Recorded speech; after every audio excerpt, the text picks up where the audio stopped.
यदि आप चाहते हैं कि एसएस म्यूजिक का वीडियो सबसे पहले आप तक पहुंचे, तो सब्सक्राइब का लाल बटन दबा के चैनल को सब्सक्राइब करें और बेल आइकन को दबाना न भूलें।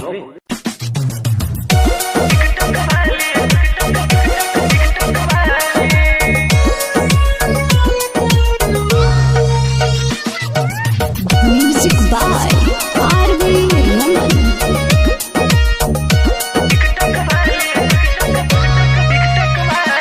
बंद भइल टिकटॉक के बजरिया रे, अब कहाँ हिलही कमरिया रे। बंद भइल टिकटॉक के बजरिया रे, अब कहाँ हिलही कमरिया रे। हम कहीं तू तमन तनी हमारा के जान काहे मुहवा से देते बाड़ू गाली। ये टिकटॉक वाली, ये टिकटॉक वाली, ये टिकटॉक वाली, ये टिकटॉक वाली, ये टिकटॉक वाली, ये टिकटॉक वाली।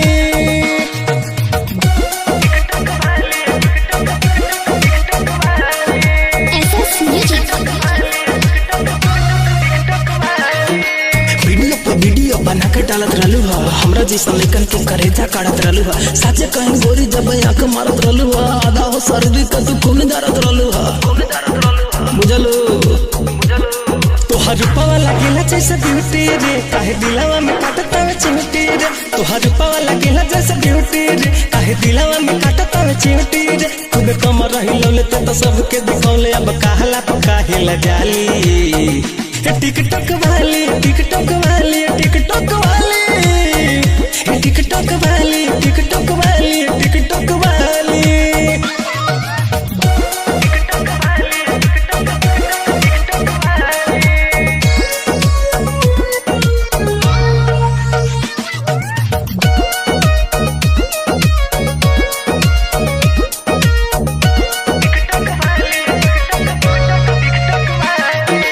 बंद भइल टिकटॉक रहता रो टेंशन में, लागता कि चल जाइबू तू डिप्रेशन में। मन तू कहल का गोरी मन कर रहल का, कुछ दिन रह तू नसीम के रिलेशन में।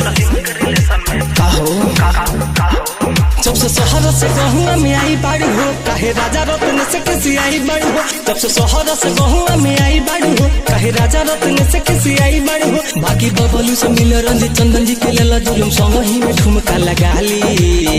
ये टिकटॉक वाली, ये टिकटॉक वाली, ये टिकटॉक वाली, ये टिकटॉक वाली, ये टिकटॉक वाली, ये टिकटॉक वाली।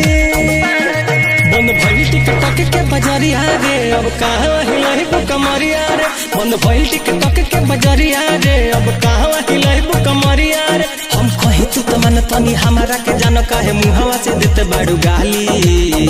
ये टिकटॉक वाली, ये टिकटॉक वाली, ये टिकटॉक वाली, ये टिकटॉक वाली, ये टिकटॉक वाली, ये टिकटॉक